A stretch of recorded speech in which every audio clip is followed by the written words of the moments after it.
영상 시작 전 여러분들의 구독과 좋아요는 큰 힘이 됩니다. 서울 강남구 한 아파트 단지에서 아침이 밝아오고 있었습니다. 32살의 김민수와 30살의 이지연은 결혼한 지 1년이 조금 넘은 신혼부부였죠.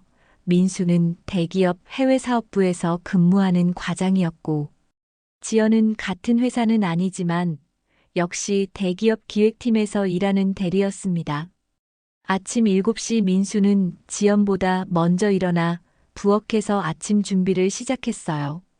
토스트를 굽고 계란을 후라이해서 접시에 정성스럽게 담아내는 모습이 영락없는 신혼 남편의 모습이었죠.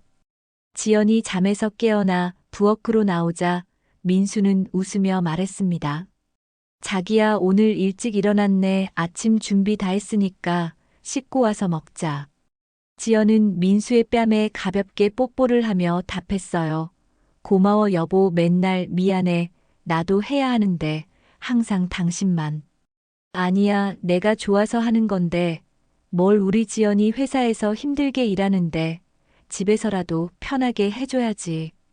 이런 대화가 자연스럽게 오가는 게 이들 부부의 일상이었습니다. 주변에서 보기에도 정말 화목한 부부였죠. 서로를 아끼고 배려하는 마음이 말 한마디 한마디에서 느껴졌거든요. 주말이 되면 두 사람은 어김없이 캠핑을 떠났습니다.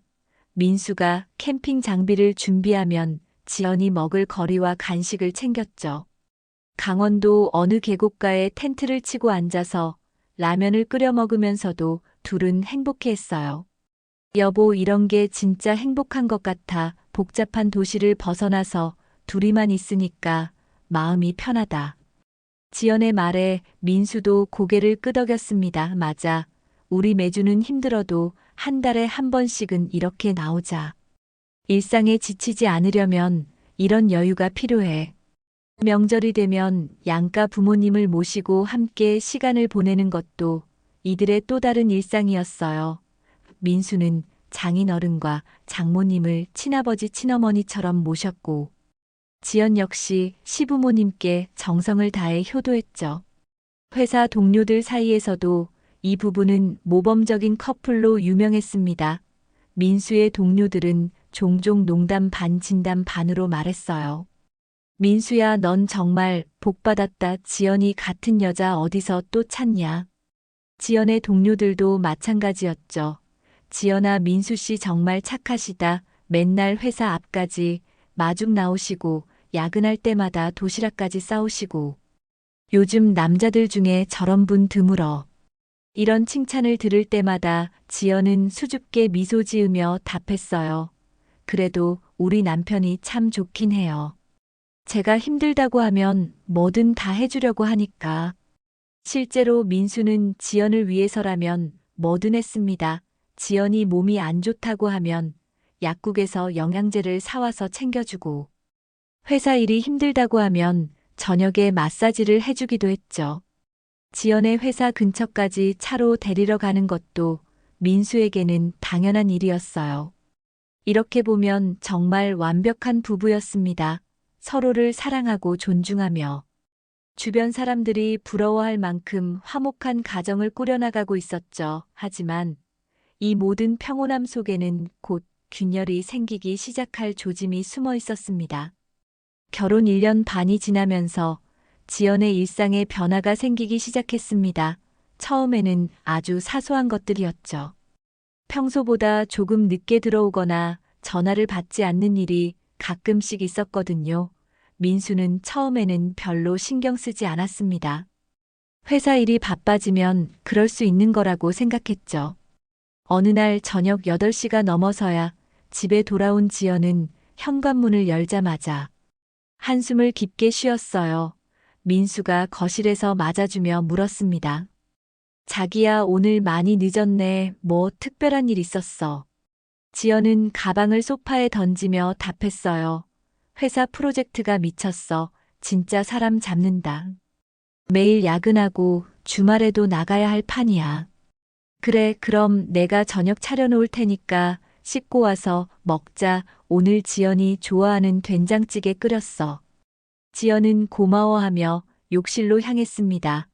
민수는 부엌에서 밥상을 차리면서도 지연이 많이 힘들어하는 게 느껴졌어요. 그래서 더욱 세심하게 챙겨주려고 노력했죠. 몇 주가 지나면서 지연의 야근은 더욱 잦아졌습니다. 평일에는 거의 매일 9시 이후에 들어왔고, 주말에도 회사에 나가는 일이 많아졌어요. 민수는 그런 지연을 위해 도시락을 싸서 회사 앞까지 가져다 주기도 했습니다. 여보, 이거 받아가. 오늘 지연이 좋아하는 김밥이랑 과일 넣어뒀어. 지연은 받아들고는 했지만 예전처럼 기뻐하지는 않았죠. 고마워. 그런데 앞으로는 안 가져와도 될 것 같아. 회사에서 야식도 주문해 먹고 하니까. 민수는 조금 의외였지만 지연이 부담스러워하는 것 같아서 더 이상 말하지 않았어요. 대신 집에서 더 편하게 해주려고 했죠. 그런데 지연의 변화는 이것만이 아니었습니다. 전화를 해도 받지 않는 일이 점점 많아졌어요. 예전에는 업무 중이라도 짧게라도 받았는데, 이제는 몇 시간씩 연락이 안 될 때가 많았죠. 민수가 점심시간에 전화를 걸어도 받지 않았어요. 저녁에 집에 와서 물어보면 지연은 이렇게 답했습니다. 미안, 회의가 계속 있어서 전화 못 받았어. 요즘 정말 바빠 죽겠다. 또 다른 변화는 지연이 집에 돌아오자마자 바로 샤워를 하기 시작했다는 것이었어요. 예전에는 집에 오면 민수와 이야기를 나누고 함께 저녁을 먹은 후에 씻었는데, 이제는 인사도 대충 하고 곧바로 욕실로 향했죠. 그리고 샤워 후에는 핸드폰을 손에서 놓지 않았습니다. 소파에 앉아서도 계속 핸드폰을 보고 있었어요.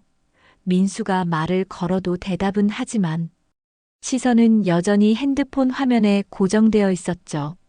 자기야, 뭐 그렇게 열심히 보고 있어. 지연은 잠깐 고개를 들더니 답했어요. 아, 회사 업무 메시지들 확인하고 있어. 내일 회의 준비도 해야 하고. 민수는 그런 지연을 보며 안쓰러웠습니다. 회사 일이 정말 많이 바빠진 것 같았거든요.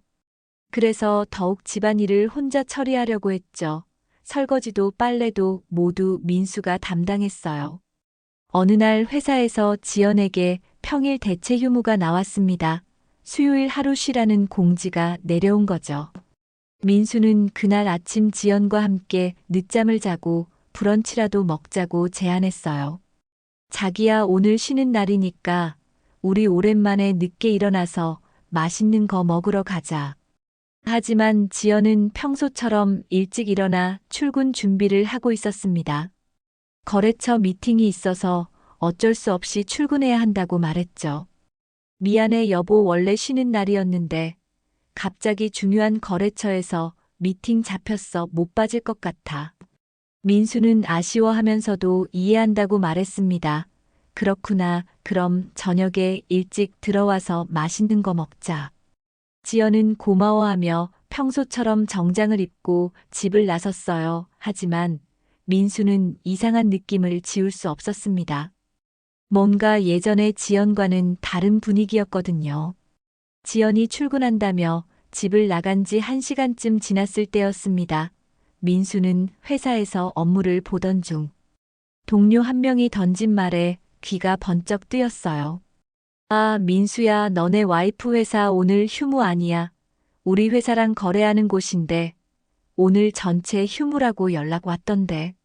민수는 순간 멈춰섰습니다. 지연이 오늘 아침 거래처 미팅 때문에 출근한다고 했는데 회사 전체가 휴무라니 뭔가 이상했죠. 혹시 잘못 들었나 싶어서 다시 물어봤어요. 정말 전체 휴무 맞아? 응, 맞아. 내가 직접 확인해 봤는데 오늘 하루 임시 휴무래. 무슨 회사 행사 준비 때문에. 민수는 가슴이 답답해지기 시작했습니다. 지연이 거짓말을 한 게 틀림없었거든요. 하지만 왜 거짓말을 했을까 하는 의문이 들었죠.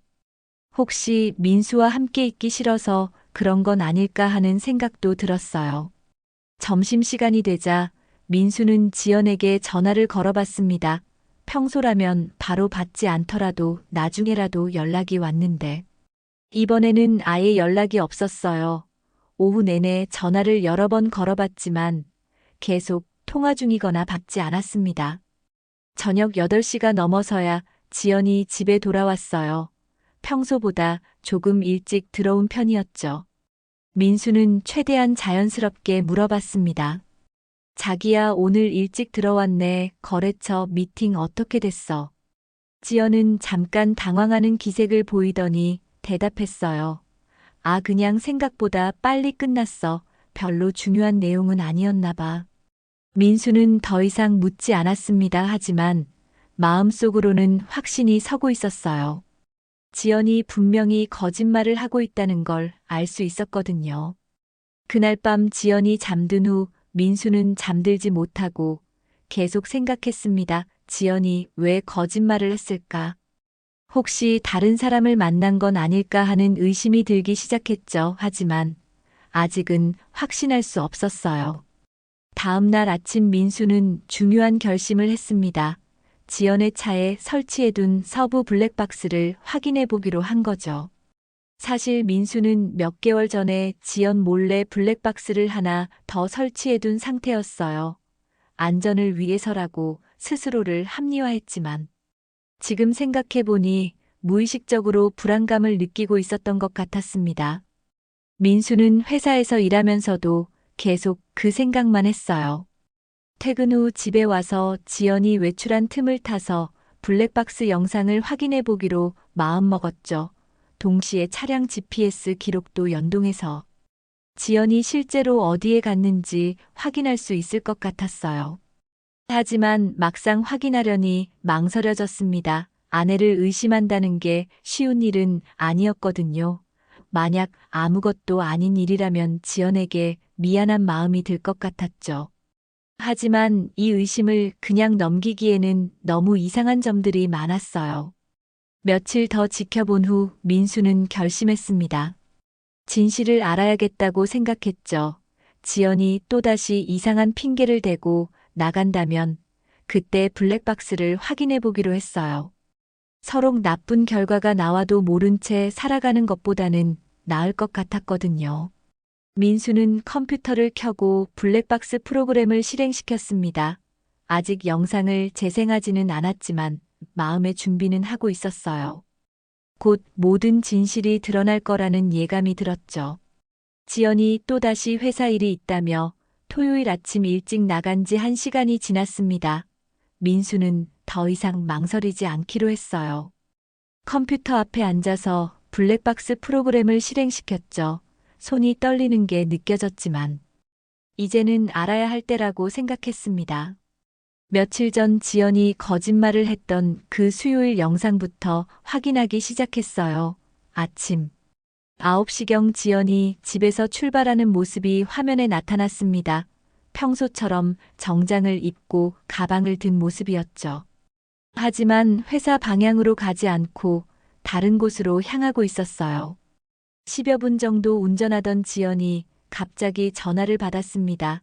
블랙박스에 녹음된 음성이 차 안에 울려 퍼졌죠. 여보세요. 나 지금 나가는 중이야. 어디서 만날까? 상대방의 목소리는 들리지 않았지만 지연의 대답을 통해 남자와 통화하고 있다는 걸 알 수 있었어요. 그것도 아주 친밀한 톤으로 말하고 있었죠. 아니야, 괜찮아. 남편은 의심 안에 바보같이 다 믿고 있어. 민수는 가슴이 쿵 내려앉는 느낌이었습니다. 지연이 자신을 바보라고 부르고 있다니 믿을 수가 없었어요. 하지만 영상은 계속 진행되고 있었죠. 지연은 계속 통화를 이어갔습니다. 오늘 회사 휴무라서 하루 종일 시간 있어. 어디든 갈 수 있어. 그러면서 지연은 웃고 있었어요. 민수가 본 적 없는 그런 밝은 웃음을 짓고 있었죠. 마치 연인과 통화하는 것처럼 말이에요. 영상을 더 진행시키자 지연의 차는 한 모텔 주차장에 들어가고 있었습니다. 외곽 지역에 있는 조용한 모텔이었죠. 지연은 차에서 내려서 누군가를 기다리는 듯 서 있었어요. 그리고 잠시 후 다른 차에서 남자가 내려왔습니다. 민수는 그 남자를 보고 더욱 충격을 받았어요. 지연의 회사 동료 중 한 명이었거든요. 몇 번 회사 모임에서 본 적이 있는 남자였죠. 30대 중반쯤 되어 보이는 키 큰 남자였어요. 두 사람은 자연스럽게 모텔 안으로 들어갔습니다. 민수는 영상을 멈추고 한동안 아무것도 할 수 없었어요. 머리가 하얗게 변하는 느낌이었죠. 지연이 정말로 불륜을 저지르고 있다는 확실한 증거였거든요. 하지만 더 충격적인 건 그 다음이었습니다.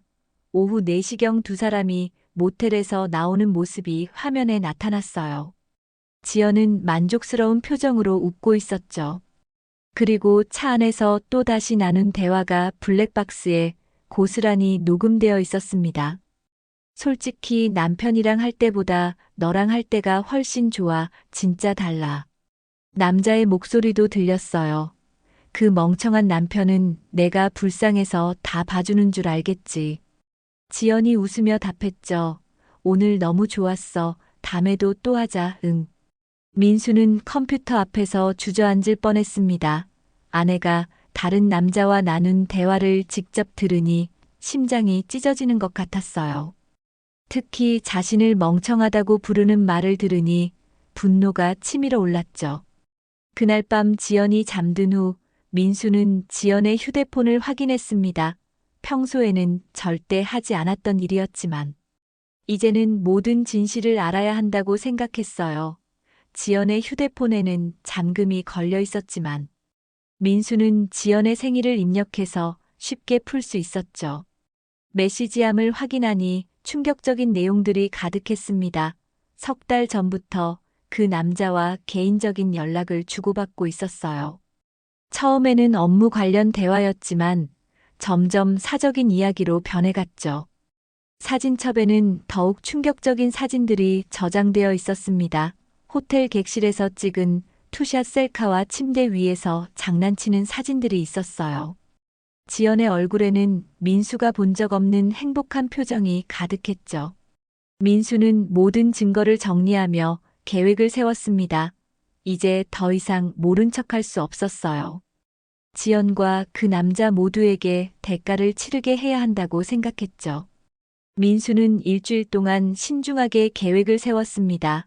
단순히 지연과 둘이서 이야기하는 것으로는 해결될 문제가 아니라고 생각했어요.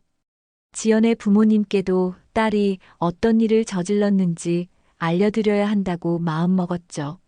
그래야 지연도 자신이 한 일의 심각성을 깨달을 거라고 생각했습니다.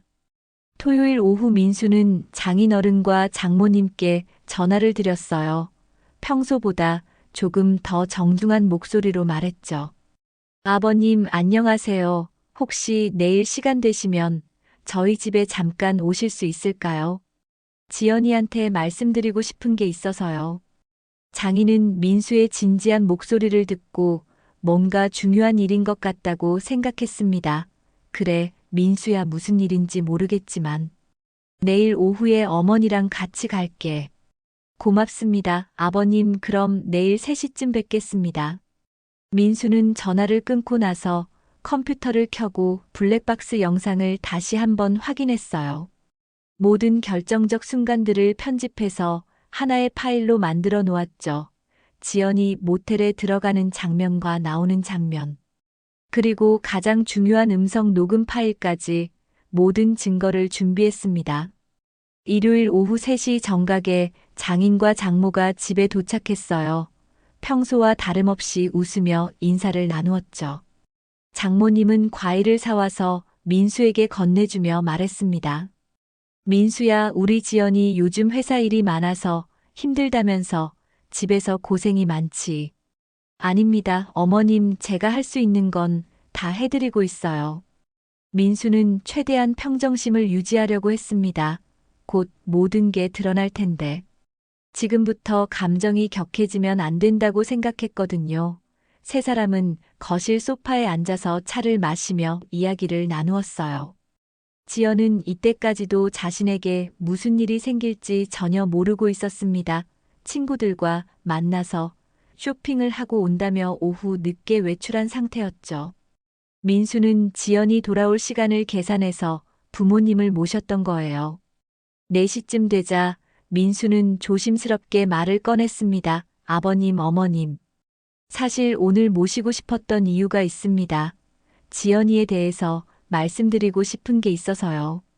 장인과 장모는 갑자기 진지해진 민수의 분위기를 느끼고 긴장했어요. 무슨 일인지 짐작이 가지 않았지만 좋은 일은 아닌 것 같았죠.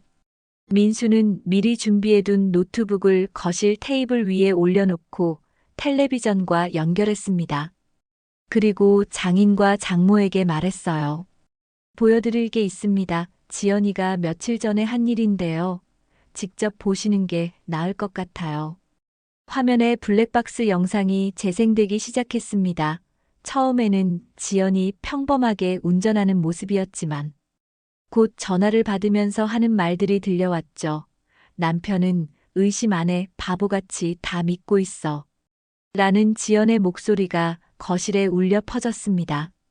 장모는 처음에는 뭔가 잘못 들은 줄 알았어요. 하지만 영상이 계속 진행되면서 지연이 모텔에 들어가는 장면이 나오자 얼굴이 하얗게 변했죠. 손으로 입을 막고 고개를 숙였습니다. 장인은 아무 말도 하지 못하고 화면만 바라보고 있었어요. 사위가 이런 영상을 보여주는 이유를 충분히 알 수 있었거든요. 자신의 딸이 결혼 후 얼마 안 되어서 불륜을 저질렀다는 사실을 받아들이기 힘들었죠. 가장 충격적인 건 지연이 모텔에서 나온 후 차 안에서 나눈 대화였습니다. 솔직히 남편이랑 할 때보다 너랑 할 때가 훨씬 좋아. 진짜 달라라는 지연의 목소리가 들리자 장모는 울음을 터뜨렸어요. 이때 현관문이 열리는 소리가 들렸습니다. 지연이 외출해서 돌아온 것이었죠. 평소처럼 밝은 목소리로 말하며 거실로 들어왔어요. 어머니, 아버지 언제 오셨어요? 민수야, 미리 얘기해주지 그랬어. 준비라도 하게. 하지만 거실 분위기가 이상하다는 걸 금방 느꼈죠. 부모님의 굳은 표정과 텔레비전에서 나오는 자신의 목소리를 듣고 온몸이 굳어버렸습니다. 민수는 지연을 똑바로 바라보며 조용히 말했습니다. 말해봐, 출근한 날 맞아. 지연은 한동안 아무 말도 할 수 없었어요. 모든 게 들통났다는 걸 알 수 있었거든요. 그러다가 떨리는 목소리로 변명하기 시작했죠. 그냥 잠깐 만났던 거야. 진심은 아니었어. 실수였어. 하지만 민수는 더 이상 듣고 싶지 않았습니다. 냉정하게 등을 돌리며 말했어요. 실수가 석 달 동안 계속되나. 그날 밤 민수는 잠들지 못했습니다. 장인과 장모가 지연을 데리고 집으로 돌아간 후 혼자 남겨진 거실에서 계속 생각에 잠겨 있었어요. 지연의 변명과 눈물도 이미 소용없었죠. 너무 확실한 증거들이 있었고 무엇보다 지연이 자신을 얼마나 우습게 생각하고 있었는지 알게 되었거든요. 다음 날 아침 민수는 회사에 반차를 내고 변호사 사무실을 찾아갔습니다. 미리 인터넷으로 검색해서 이혼 전문 변호사를 찾아놓은 상태였어요. 사무실에 도착하자 50대 정도의 변호사가 민수를 맞아주었죠. 어떤 일로 오셨나요? 민수는 준비해온 자료들을 꺼내며 차근차근 설명했습니다. 아내의 불륜 사실을 알게 된 경위와 블랙박스 영상. 그리고 휴대폰 메시지까지 모든 증거를 보여주었어요. 변호사는 자료들을 꼼꼼히 살펴보더니 고개를 끄덕였습니다. 증거가 아주 확실하네요. 이 정도면 이혼 소송에서 유리한 위치에 설 수 있을 것 같습니다. 상간자에 대한 위자료 청구도 충분히 가능하고요. 민수는 변호사의 말을 들으며 마음이 조금 정리되는 느낌이었어요. 적어도 법적으로는 자신이 피해자라는 걸 인정받을 수 있을 것 같았거든요. 그런데 한 가지 더 확인하고 싶은 게 있습니다. 둘 다 같은 회사에 다니는데 회사 내에서도 문제가 될 수 있을까요? 변호사는 웃으며 답했죠. 당연히 문제가 될 겁니다. 요즘 대기업들은 사내 윤리 규정이 엄격해요. 특히 기혼자의 불륜은 징계 대상이 되는 경우가 많죠. 민수는 그 말을 듣고 계획을 세웠습니다. 법적 절차와 동시에 회사에도 알려야겠다고 생각했어요. 지연과 그 남자 모두 직장에서도 대가를 치르게 해야 한다고 생각했거든요. 일주일 후 민수는 이혼 소송을 정식으로 제기했습니다. 동시에 불륜 상대방인 박준혁에게도 상간자 위자료 청구 소송을 걸었어요. 소송장에는 모든 증거 자료들이 첨부되어 있었죠. 지연은 소송장을 받고 나서야 일의 심각성을 깨달았습니다. 부모님을 통해서 민수에게 용서를 구하려고 했지만 민수는 단호했어요. 이미 마음의 결정을 내린 상태였거든요. 한편 민수는 지연의 회사 인사팀에 익명으로 신고를 했습니다. 사내 윤리 위반 사항이 있다며 증거 자료와 함께 신고서를 제출했어요. 회사 입장에서는 무시할 수 없는 사안이었죠. 며칠 후 지연의 회사에서는 내부 감사가 시작되었습니다. 인사팀에서 지연과 박준혁을 불러서 개별적으로 조사를 진행했어요. 처음에는 부인하려고 했지만 블랙박스 영상과 휴대폰 메시지 등 확실한 증거들이 있어서 결국 인정할 수밖에 없었죠. 회사 내에서도 소문이 빠르게 퍼졌습니다. 특히 지연이 기혼자라는 사실이 알려지면서 동료들의 시선이 차가워졌어요. 복도에서 지연이 지나가면 사람들이 수군거리는 소리가 들렸죠. 저 사람 남편 있으면서 박준혁이랑 바람났다면서. 진짜 충격이야. 그렇게 얌전해 보이더니. 동료들의 반응은 예상했던 것보다 훨씬 심했습니다. 같은 팀 사람들조차 지연을 피하기 시작했어요. 업무 관련 대화도 최소한으로만 하고 점심도 따로 먹었죠. 한 달 후 회사에서 징계 결정이 내려졌습니다. 지연은 사내 윤리 위반으로 정직 2개월 처분을 받았어요. 박준혁은 더 심한 처분을 받아서 징계위원회에 회부되었죠. 기혼자를 유혹한 것이 더 큰 잘못으로 간주되었거든요. 박준혁은 징계위원회에서 권고사직 통보를 받았습니다. 사실상 회사에서 쫓겨나는 것이나 다름없었죠. 10여 년간 다닌 회사에서 하루아침에 나가야 하는 상황이 된 거예요. 지연은 정직 기간 동안 집에서 지내야 했습니다. 하지만 매일 민수로부터 이혼 관련 서류들이 날아왔고 변호사와 상담하느라 정신이 없었어요. 무엇보다 자신이 저지른 일에 대한 죄책감과 앞으로의 불안감 때문에 잠을 이루지 못했죠. 정직 기간이 끝날 즈음 지연은 중요한 결정을 내렸습니다. 복직을 포기하고 잦은 퇴사를 하기로 한 거예요. 동료들의 차가운 시선과 소문에 더 이상 견딜 수 없었거든요. 퇴사 당일 지연은 자신의 책상을 정리하면서 눈물을 흘렸습니다. 몇 년간 열심히 일해서 쌓아온 모든 것들이 한순간에 무너져 버렸어요. 잠깐의 실수가 이렇게 큰 대가를 치르게 될 줄은 몰랐던 거죠. 회사를 그만둔 지연은 집에서 구직 활동을 시작했습니다. 하지만 생각했던 것보다 훨씬 어려웠어요. 몇 년간의 경력이 있었지만 이상하게 면접 기회조차 얻기 힘들었죠. 처음에는 단순히 경기가 안 좋아서 그런가 보다 생각했는데 시간이 지나면서 다른 이유가 있다는 걸 알게 되었습니다. 어느 날 지연은 예전 직장 동료로부터 충격적인 소식을 들었어요. 업계에서 지연의 불륜 사실이 소문으로 퍼져 있다는 것이었죠.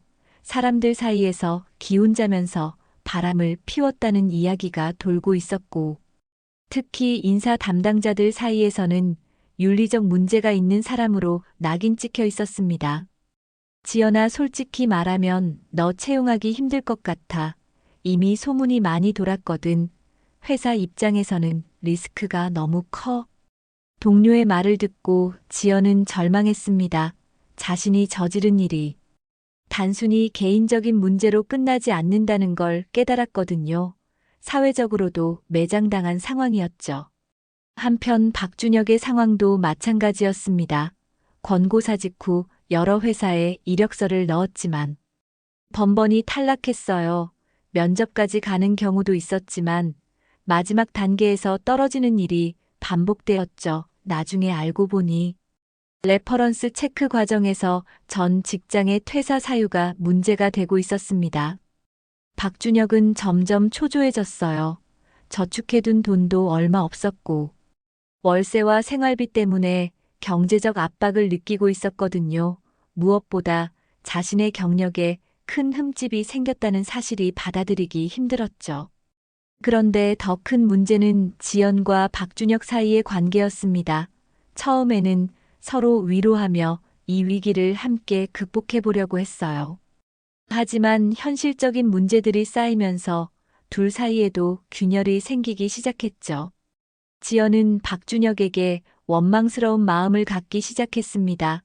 왜 자신을 유혹해서 이런 일이 생기게 했는지 모르겠다는 생각이 들었거든요. 박준혁 역시 지연 때문에 자신의 인생이 망가졌다고 생각했죠. 결국 둘은 만나는 것을 그만두기로 했습니다. 함께 있을 때마다 서로를 비난하게 되고 상황이 더 악화되기만 했거든요. 사랑한다고 생각했던 감정도 어려운 현실 앞에서는 쉽게 변질되었죠.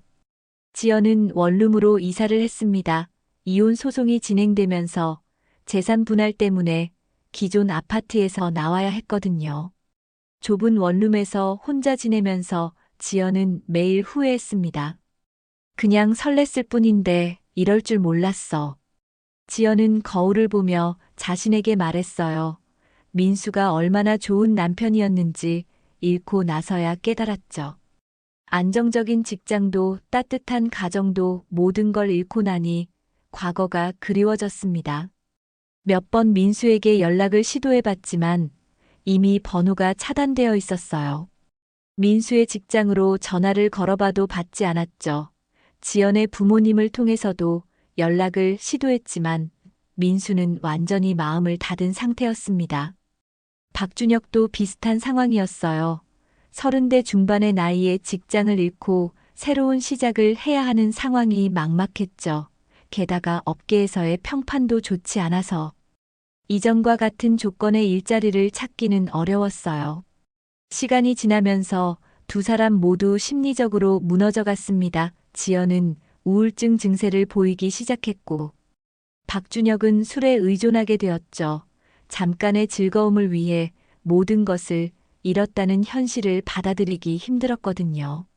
지연은 작은 카페에서 아르바이트를 시작했습니다. 정규직을 구하는 것이 현실적으로 어려워서 일단 생활비라도 벌어야 했거든요. 대학을 나오고 대기업에서 일했던 자신이 최저임금을 받으며 일하는 현실이 참담했죠. 매일 밤 지연은 과거를 되돌릴 수 있다면 어땠을까 하고 생각했습니다. 민수와 평범하게 살았다면 지금쯤 아이도 있었을 수도 있고 안정적인 가정을 꾸리고 있었을 거라고 상상했어요. 하지만 이미 돌이킬 수 없는 일이었죠. 이혼 소송이 확정되기까지는 6개월이 걸렸습니다. 민수는 그 기간 동안 변호사와 함께 모든 절차를 차근차근 진행했어요. 지연과 박준혁 모두 잘못을 인정했기 때문에 소송 자체는 어렵지 않았죠. 법원에서도 명확한 증거들을 바탕으로 민수에게 유리한 판결을 내렸습니다.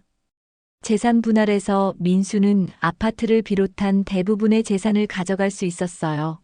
지연의 잘못이 명백했기 때문에 법원에서도 민수에게 유리하게 판결했죠.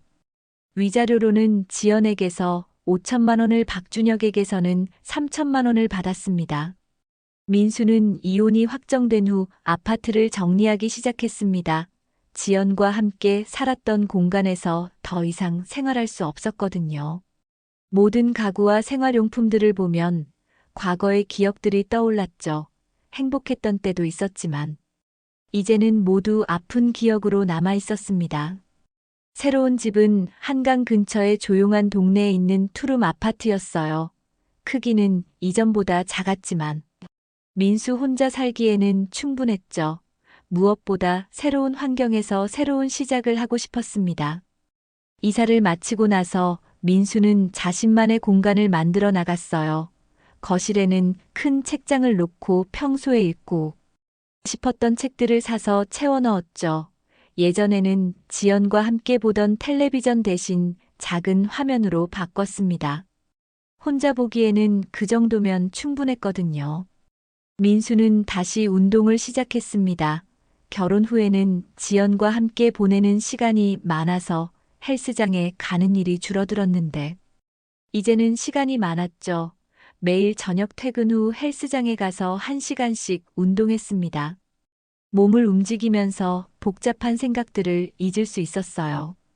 주말에는 친구들과 만나는 시간이 늘어났습니다.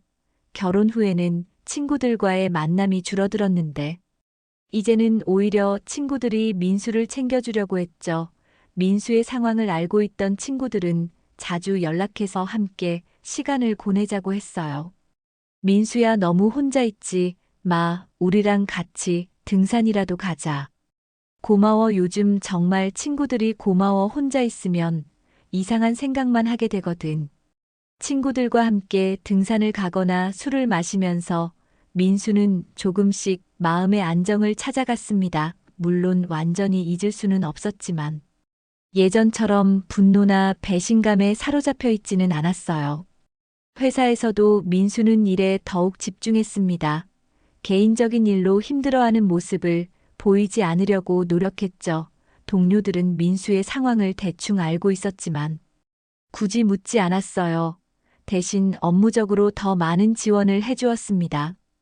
해외 출장 기회가 생겼을 때도 민수는 적극적으로 나섰어요. 예전에는 지연이 혼자 있을까봐 걱정이 되어서 출장을 피했는데, 이제는 오히려 새로운 경험을 해보고 싶었죠. 일주일간 싱가포르 출장을 다녀온 후, 민수는 자신이 많이 달라졌다는 걸 느꼈습니다. 어느 날 저녁 민수는 한강공원을 산책하고 있었어요. 새로 이사한 집에서 가까운 곳이라 자주 걸었던 코스였죠. 강변을 따라 천천히 걸으면서 지난 일들을 되돌아보았습니다. 1년 전만 해도 지연과 함께 이 길을 걸었었죠. 그때는 정말 행복했다고 생각했는데, 알고 보니 그 행복은 일방적인 것이었습니다. 민수만 그렇게 생각하고 있었던 거죠. 하지만 이제는 그 시간들을 다르게 바라볼 수 있었어요. 물론 아팠지만 그 경험을 통해 많은 것을 배웠습니다. 사람을 너무 맹목적으로 믿어서는 안 된다는 것과 자신만의 삶도 중요하다는 것을 깨달았죠. 민수는 강변 벤치에 앉아서 흐르는 강물을 바라보았습니다. 강물은 계속 흘러가고 있었어요. 과거의 일들도 이 강물처럼 흘러가 버릴 것이라고 생각했죠. 완전히 잊을 수는 없겠지만 시간이 지나면서 아픈 기억들도 옅어질 거라고 믿었습니다. 그날 밤 집에 돌아와서 민수는 일기를 쓰기 시작했습니다. 결혼 전에는 가끔 썼던 일기를 다시 시작한 거죠. 오늘 있었던 일들과 자신의 생각들을 정리해보고 싶었어요. 일기장에 민수는 이렇게 적었습니다. 사랑도 믿음도 증거 앞에선 아무 소용 없지. 그때는 정말 사랑한다고 생각했는데 결국 모든 게 거짓이었어. 하지만 이제는 알겠어. 다시는 누굴 그렇게 믿진 않을 거야. 민수는 펜을 놓고 창밖을 바라보았습니다. 새로운 동네의 밤 풍경이 낯설지만 편안했어요. 혼자만의 공간에서 아무도 신경 쓸 필요 없이 자유롭게 지낼 수 있다는 게 좋았죠. 앞으로의 삶에 대한 계획도 세우고 있었습니다. 당분간은 일에 집중하면서 자신만의 시간을 보내려고 했어요. 새로운 사람을 만나는 것은 아직 생각하고 싶지 않았죠. 상처가 아물기까지는 시간이 필요했습니다. 하지만 민수는 절망하지 않았어요. 오히려 이 경험을 통해 더 강해진 자신을 발견했죠. 혼자서도 충분히 행복할 수 있다는 걸 알게 되었고, 다른 사람에게 의존하지 않고도 살 수 있다는 자신감을 얻었습니다.